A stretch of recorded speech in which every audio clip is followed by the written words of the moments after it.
While visiting an old shipmate and editor of the Ware's newsletter, Bob Erlinson, they decided to form an independent Ware reunion group, with Frank as the editor of its newsletter. "It'll be fun," they said.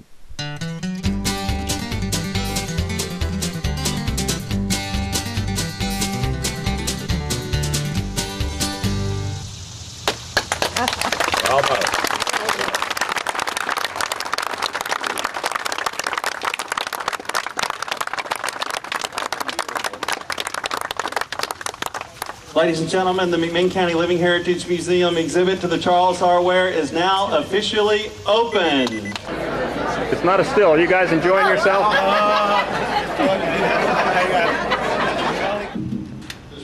This plaque shows a builder's plaque of the Charles R. Ware, and it's presented to Frank and Muriel Biondo by the officers and men of the USS Charles R. Ware, DD 65, for their tireless efforts and enthusiastic and outstanding leadership in preserving the histories and memories of our gallant ship.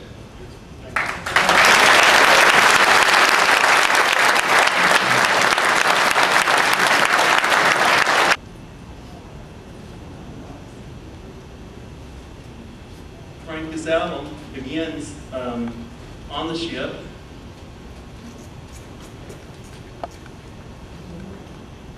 It begins on the ship and it goes through the reunion in 2002, and Kathy has promised that she will do it through this reunion and keep it up for you. And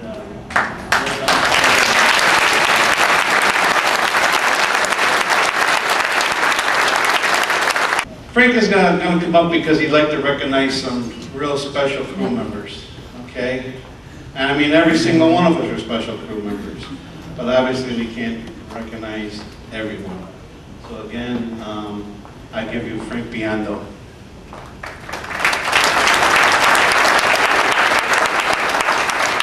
Thank you so much. Good night. I want to call up Tom Alvarez, as Tom mentioned previously. He just keeps going on with them cameras. What Tom did at the last reunion, you know, as usually videotape, he sent out, I think, over 100-something tapes at his own expense. He made it with postage involved. We're not taking a penny from the organization, anything on it. That's the guy Tom is. Tom being a Navy buff and loving his U.S. Navy and stuff, what I have here is the first edition of a brand new book that the author just put out by David Sears. It's called The Last Epic Naval Battle, Voices from Lake Gulf. A brand new book that just, and it's autographed and signed by the author. This book reflects the service, dedication, and sacrifice of tin can sailors, such as those of the Charles R. Ware. It's signed by the author, David Sears. I would like you to have this.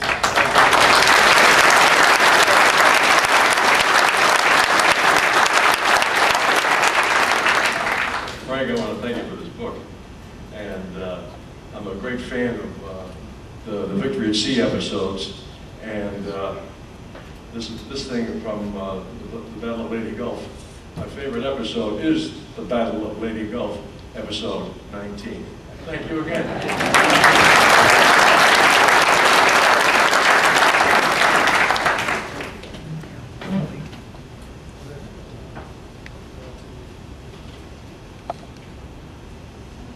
I'd like to recognize, next could John Bailey and Bob LeMay come up, please.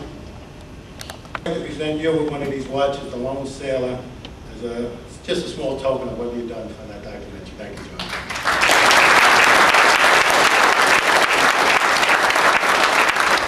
Austin, could you step in there a minute, please? What more can you say about my buddy Austin? He is the greatest.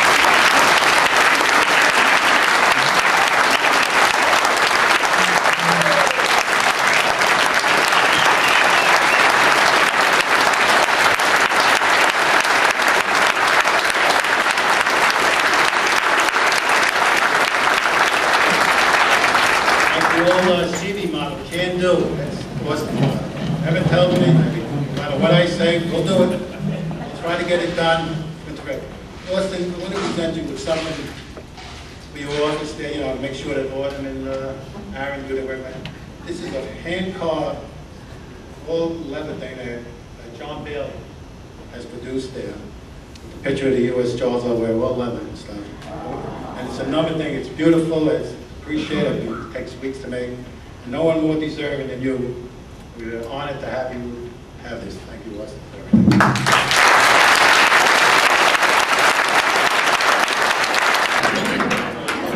Now, ladies and gentlemen, I'm going to bring up Frank and Muriel Biondo. Please stand up, Frank and Muriel. Come on up here. Now, if you want to talk about dedication, you want to talk about hard work, you want to talk about many hours of letter writing, phone calls, networking, these two are the glue which is keeping this reunion going. Right along with your attendance, okay, of our attendance and stuff, but the glue and the catalyst is this guy right here with his wife, Muriel. By all means, standing ovation, please.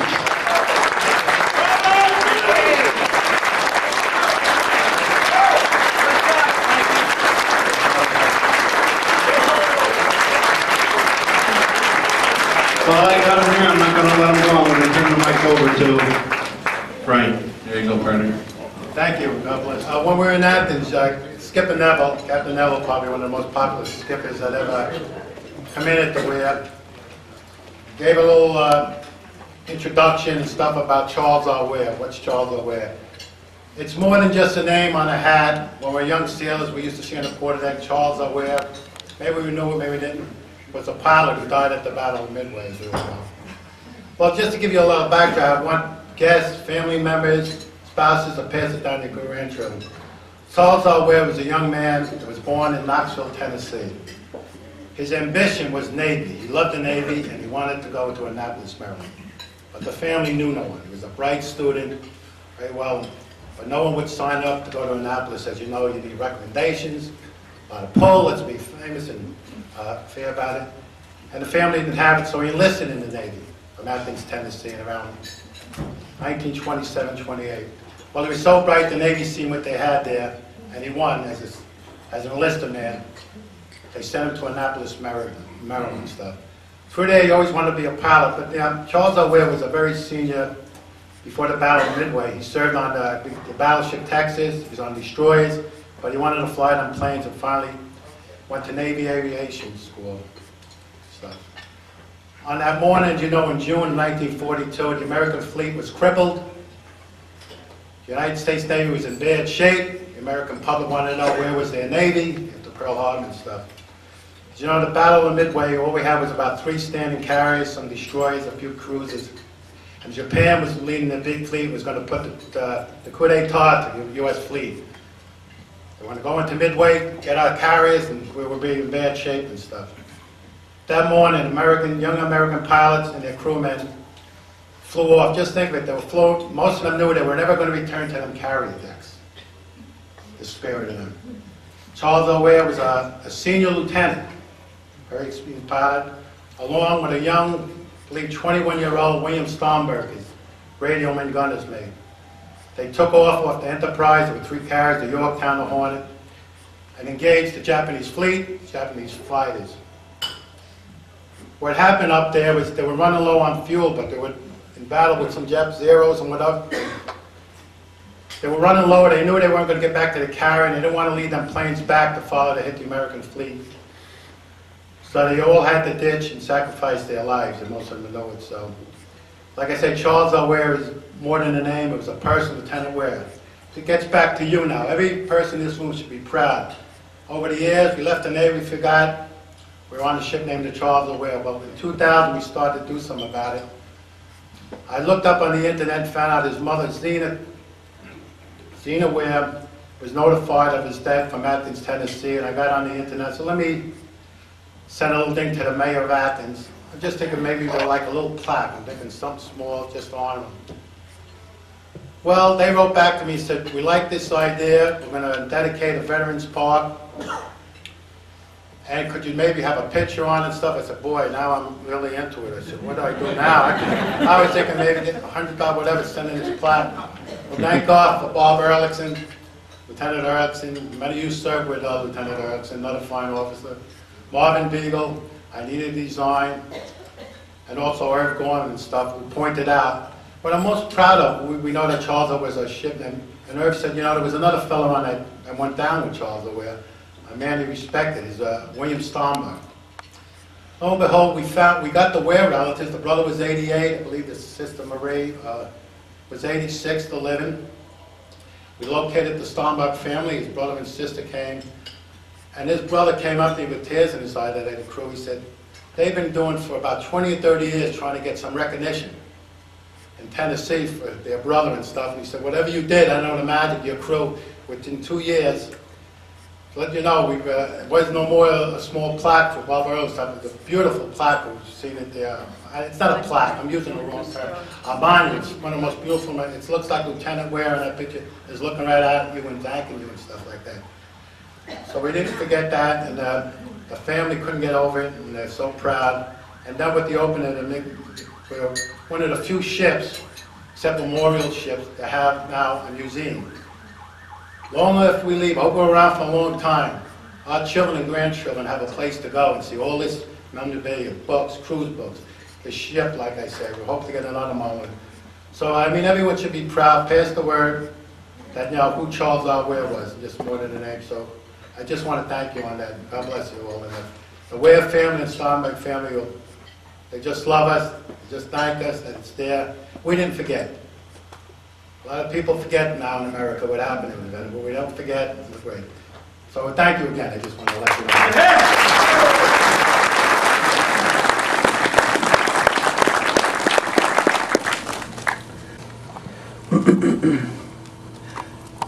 It is now my pleasure to introduce to you, and we all know him real well, and we get a lot of his newsletters, is our president of our association, Frank Biondo.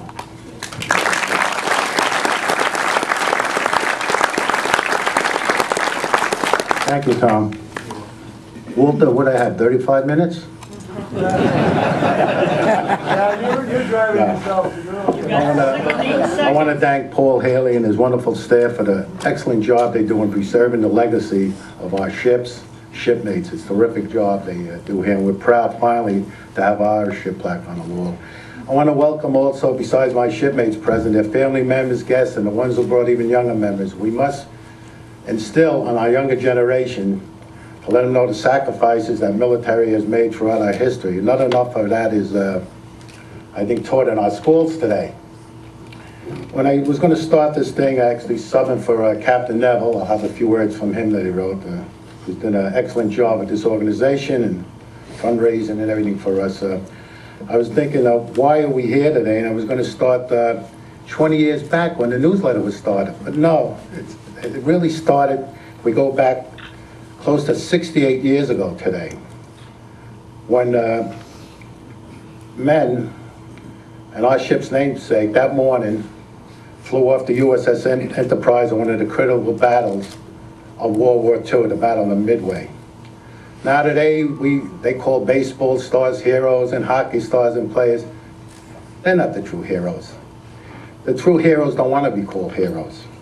And I know that that morning, when we got up today, we got up and had nice breakfast and stuff, but that morning on June 4th of 1942, when the word went out over the school about pilot manual planes, Lieutenant Ware, our ship's namesake, and radioman first class William Starmbach, along with other squadrons off the Enterprise, knew they were flying off that ship and knowing many of them were not going to come back.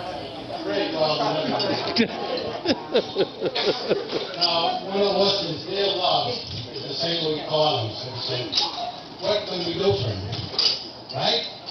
Get them a nice jersey or something like that. They always said them damn Yankees, I like to go through this. I got an official proclamation for the city manager of Athens, Tennessee.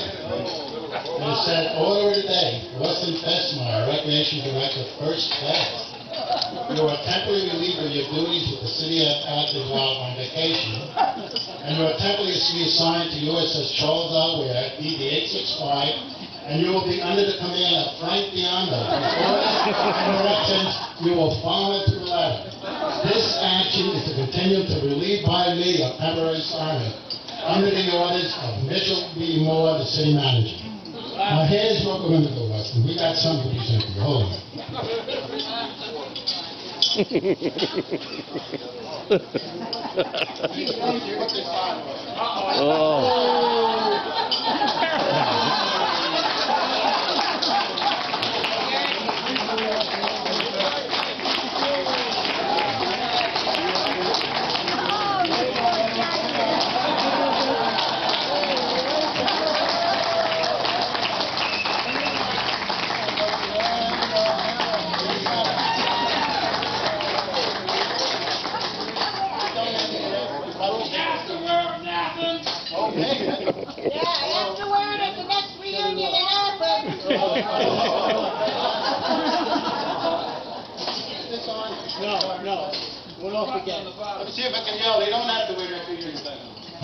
What he has to do at the Pumpkin Day Festival, he's under my direction, the last order, he must wear this going through a Pumpkin Day Festival. Now people are going to look and say, that can't be St. Louis Austin stuff. So what you're going to do, we got you 100 pens with direct orders, and you'll say, it's really me. You'll give each person a napkin, one of your pens. All right, I'll do that.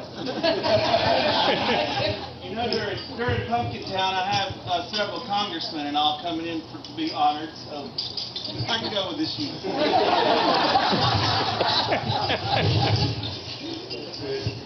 And this year's reunion, you want to Ware men. I'd just like to present you with something here. We had that's made by one of the Ware men. Remember last year's reunion? But you look good. You become a Yankee fan now.